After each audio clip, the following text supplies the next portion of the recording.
What's up, everybody? Welcome to SnailMail. This is the part of the podcast where we get to interact with you guys interactively. Right? Is that okay? Yeah. We interactively interact with them. We interactively interact with them. Yeah. Sure. Not sure if that's how that works, but that's how English works. Okay, Jimmy. One of the many reasons why English is a very complicated language to learn. An annoying language. Yes, it is. But it's a good one. Yes. Anyways, welcome to Fridays, everybody. This is Snail Mail. So you guys get to call in, leave us a voicemail or 3 or 6 or 9. And we'll play them and answer your questions, listen to your feedback. And maybe there's no answer. There's just I don't know. A silence we agree. And a pause and a think and have to contemplate a little bit. Yeah. So, let's get into it, shall we? Yeah, I think we skipped 3 Zach recordings and we played a Benji episode. So we've got 3 Zach ones ahead of us. Yes, we do. Okay. Mm-hmm. Let's play the first one. All right, and see what we do from there. Yeah. Okay. What's up, Jimmy and Tyler? Back from Oklahoma. I'm just bleeding the cooling system of my truck right now. I'm not necessarily, I'm losing coolant, but I don't know where. And I'm just bleeding it because I tried to test for head gasket stuff, but it kept rising, so I wondered, there might be a little bit air in the system trying to get out or something. Maybe the liquid's just expanding while I'm trying to test for the head gaskets, but I'm just bleeding it, because why not? Just to make sure things are good, because there was a couple of times I looked in the engine bay and it was like barely anything in the reservoir. So it might be good just to bleed it, make sure there's no issues. As of right now, I've got no issues with the heater being a heater. Hot air comes through. Don't have to push my foot on the gas like I did last time in order for heat to come through. It's coming in through just fine, not having the issues that I've had before. But I don't know how I'm losing coolant. And I don't see anywhere on the engine that indicates any coolant coming out. So, I'm confused, very confused. My thought is, head gasket leak, I don't want that, but hey, it's a 20-year-old truck and it's bound to happen eventually. But, I don't know, I'm just testing things, making sure things are good. Well, I'll keep y'all updated on this. Also, I have an engine code for P0420. I guess I got a bad cat or a bad sensor, one of the two. Anyways, I'm going to keep at this. Y'all keep crawling. Have a good day. So Zach's heater, quote unquote, heater woes are continuing.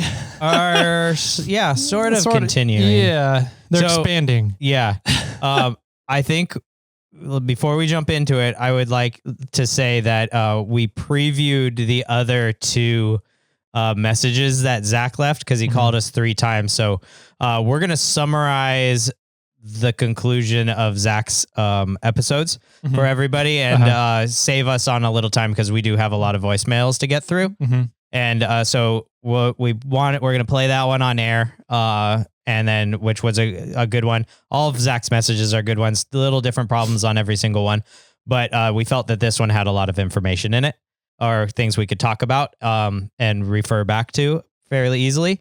But the other ones we'll breeze over, but we'll breeze through them as well. Yep.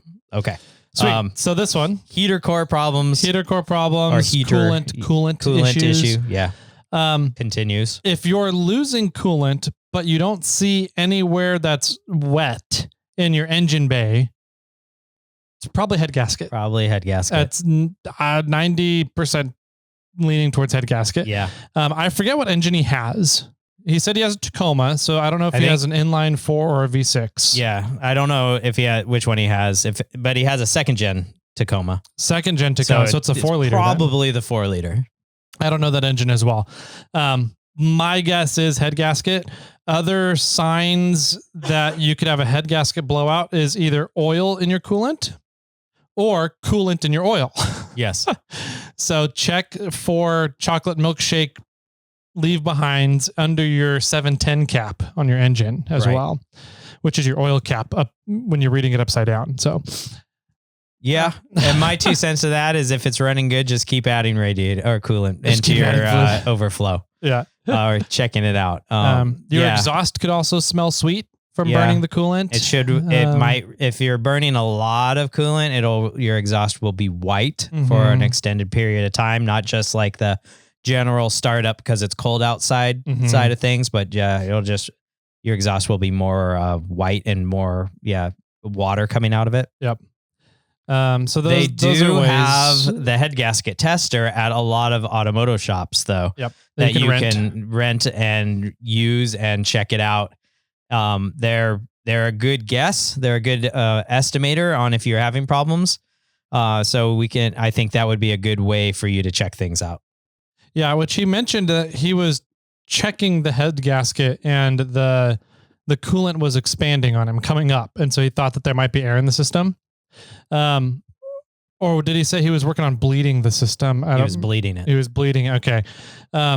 Yeah, the coolant does that as it starts reaching 200, 210 degrees.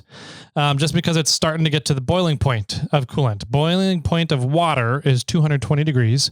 Some coolant can be lower than that. Some coolant can be higher than that. Just kind of depends on if you've got coolant or antifreeze, the mixture of your coolant in your system.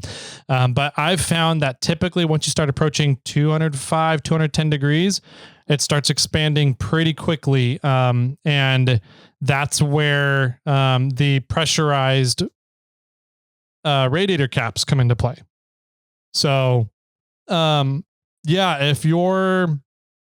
You think it's just blowing off some fluid? Could be blowing off fluid from pressurizing and the radiator cap giving in early. You might be able to try a new radiator cap, maybe a higher pressure radiator cap. Yeah. So there's a couple things to try. Ultimately, I think he's coming down to a head gasket issue. Yeah. The other one I'm going to say is that you're judging a lot of this on the fact that you have no coolant in your overflow. Yeah, in your right. Maybe you just have a hole in your reservoir. Like, yeah, maybe. Maybe that's just leaking out, and your system's totally fine. Yeah. So, I would there's a lot of little things you can check out, and that's sort of what you alluded to in the next 2 episodes, because you said you crawled under the vehicle, you saw power steering fluid or ATF in places that you didn't like to see over by the steering rack that you had replaced at one point in time, and you were also stating that, ATF's a bummer because it is used on the automatic transmission, but it's also used in the power steering. So it's kind of hard to determine where it's coming from. My 2 cents onto that is a lot of that comes down into where it's located. Obviously, if it's over by the steering rack, it's probably power steering fluid setup, or if it's over around the transmission, it's probably that. And what you need to do is you need to clean your vehicle very, very well. Yep. Clean it so that, there's no residue of fluids anywhere, and then drive it around the block or drive it for a few days and crawl back under there and then see where that fluid is leaking out. Because you have a big spray of it now, so a general area. Now you need to pinpoint where that's coming from. Yep. And that'll solve that problem. And then the 3rd episode, you talked about lift kits, and I'm going with you on a 2-inch Dobinson lift kit. I think that'd be a fantastic upgrade for your 2nd gen Taco. Dobinson's makes fantastic kits, and you are right. The Australians kick butt.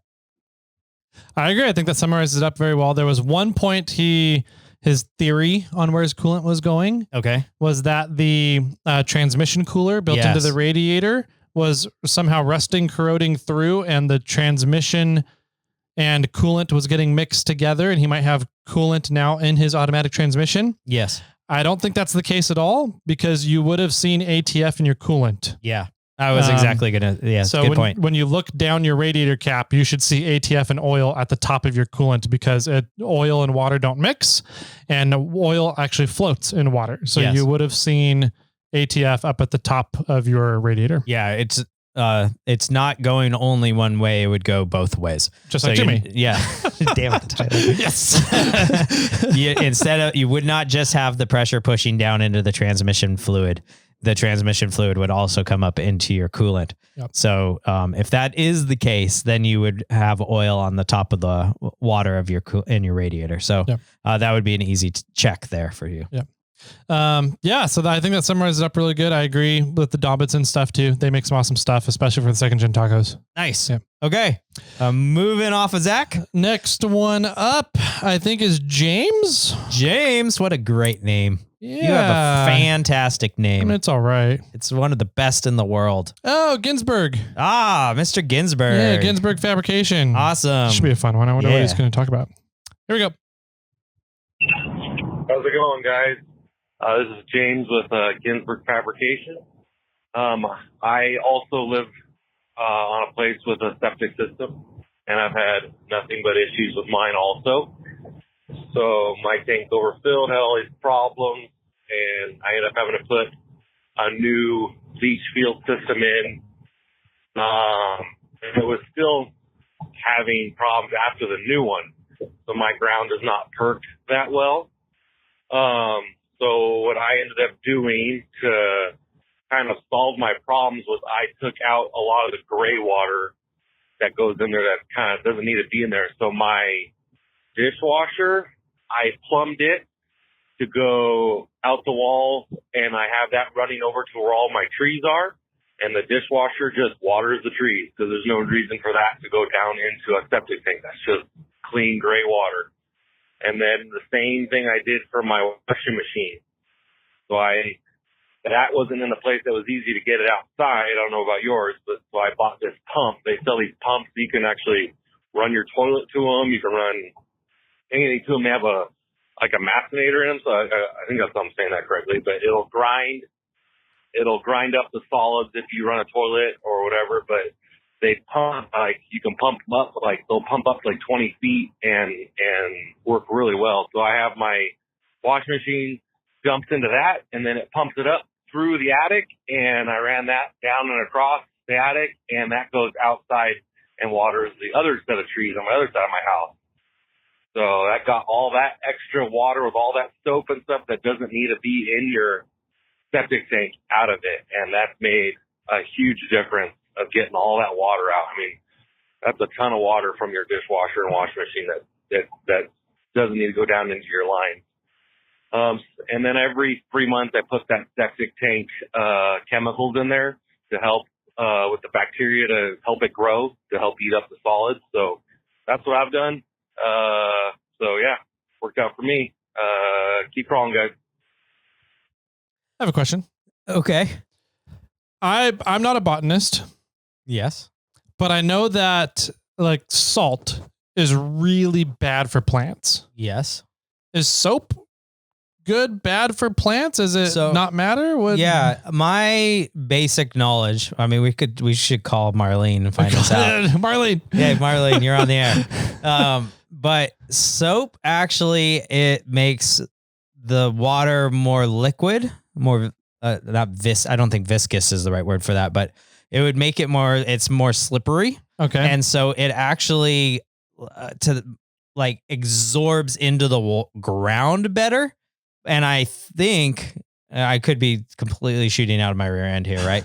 But I think the fact that it goes down into the ground more, the ground filters the soap out as it's dropping through. Interesting. Okay. And so the top layer is getting soapy, but down lower is not as soapy. Oh. And so it kind of is like if you're watering trees with soapy water, the tree roots are deeper.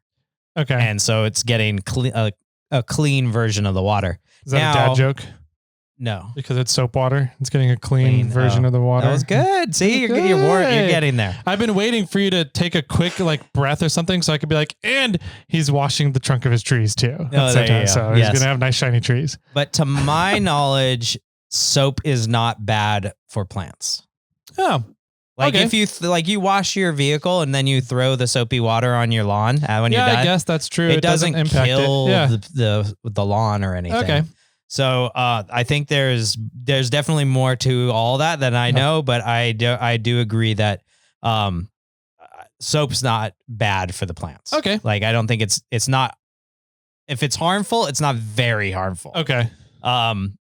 Fun fact about the house that I live in, in the 90s, my parents did a remodel and they added a washer and dryer room in the house. Before that, the washer and dryer was in the garage. Okay. And all the water that went out of the washing machine was piped out to the front ditch. Okay.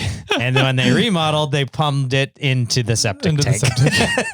So my house, James, was originally piped outside. Is that piping still there then? Could you just plumb back into it? It most of it is, I think. Yeah. So, I mean, in theory, I could probably pipe back into it. But the laundry machine or the washing machine room, the laundry room is on the other far end of the house now compared to where the garage is. So I'd have to run new piping and maybe a pump in the middle of it, but you've already been doing all that. Yeah, That's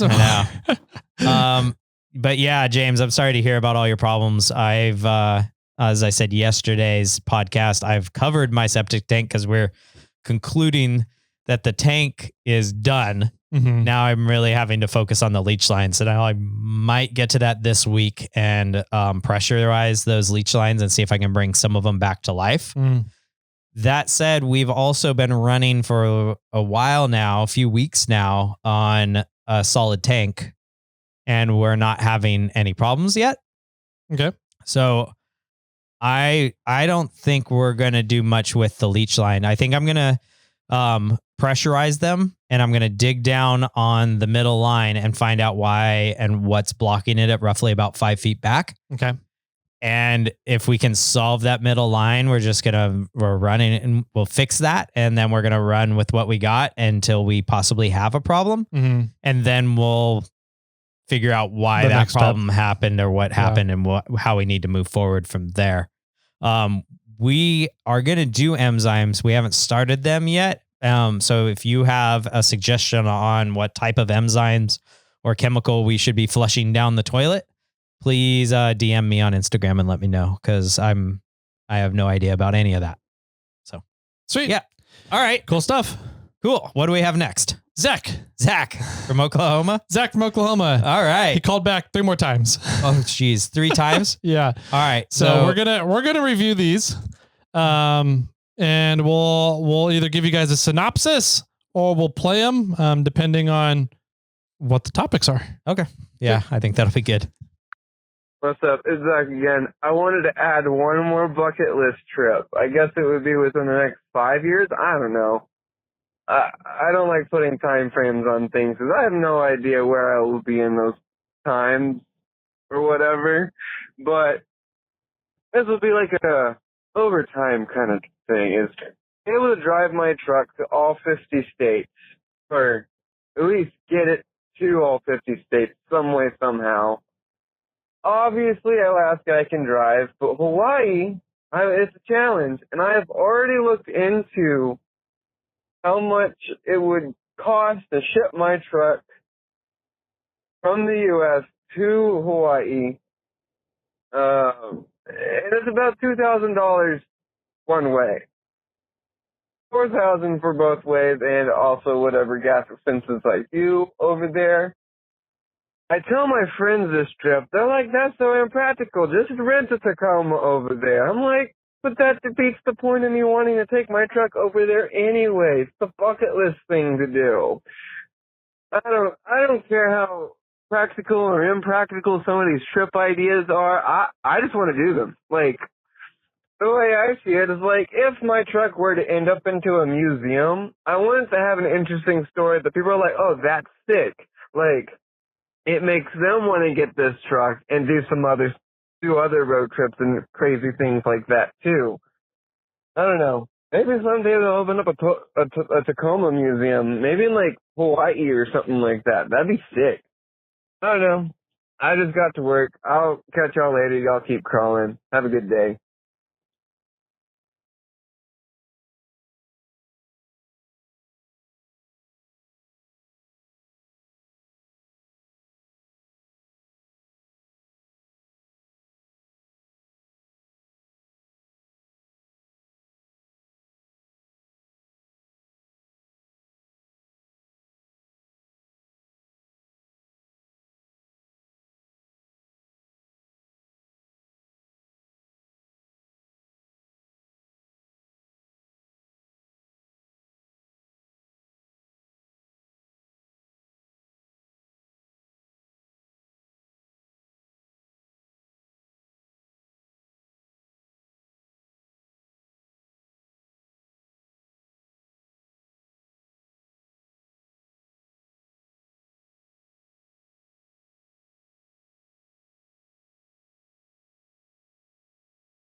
Hey, morning, guys. Hey, so Kevin here. Question. I'm kind of curious. So I went back and listened to episode 242 about the Patagonia tires that Tyler was running. I might be giving you guys some honest feedback here pretty soon. I'm going to be switching some things up and trying to make my rig a little more streetable. I need to start being able to do long distance and get the rig ready for some events that I'm trying to go to. Well, yeah, so I'll be picking some up on Friday. Oh, shit, tomorrow. So, yeah, I'm curious. After listening to that episode, Tyler didn't seem to like them too much, but it also sounded like they were pretty bald. So I'll be getting a fresh set here, but also talking with different people, because I looked at the Mickey Thompsons as well. If you have the power, you can push through snow. If you don't have the power, you end up bogging down, so it's hard to compare. So being able to fling snow, mud, whatever, I'm curious if they're going to do any better. If not, I'll have a shitty review for you guys, but we'll see. And then also, Jimmy talking about Minecraft. That's pretty funny. My kids do the same thing. They ask me questions all the time, and then I end up finding myself, oh yeah, I'll show you real quick. Then next thing I know, a couple hours have gone by, unfortunately. But yeah, you'll have fun with that, and the whole goal of it is to build stuff, kind of whatever you feel like, and also build internal games within the game. So yeah, it's a fun one. All right, have a good one.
Hey, good morning again. So I'm driving to work, so I kind of blanked on my actual question that I called in for. So, just out of curiosity, Tyler, what's your new opinion? Do you have any other opinions on the Patagonias in the 40-inch style? I'm getting the MT02s, which are a different version than what you had, so they've kind of reiterated some of the features, tougher sidewalls, and the siping's a little better. But I'm just curious what your input is on those, if you have any new input after your set. What is that, like, 200 episodes ago, almost, a little over. Yeah, cool, thanks.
Hey boys, Rover Don here. But I'm not calling for you today. I'm calling about your 550 there, and I'm calling for the secretary, I believe it is. Absolutely 100% must do Yosemite in the winter. Go ahead, splurge, stay at the Ahwahnee, have dinner in their big dining room with the view, hang out at the big fireplace. Go ahead, do it all. It's 100% worth it. Not something you're going to do every year, but absolutely must do it. Snowshoeing is great. There's less traffic. There's less people. Everything. It's just a must do. I've done it before a few times, that's my favorite time of the year up there. I much prefer to go in the winter. It's just unbeatable. Absolutely. 10 out of 10 would recommend. Go for it. I'm going to let the Toyota thing slide today, just because this is a a new leaf, a new positive, good time sort of thing here. All right, we'll talk to you later.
number you have called has been disconnected.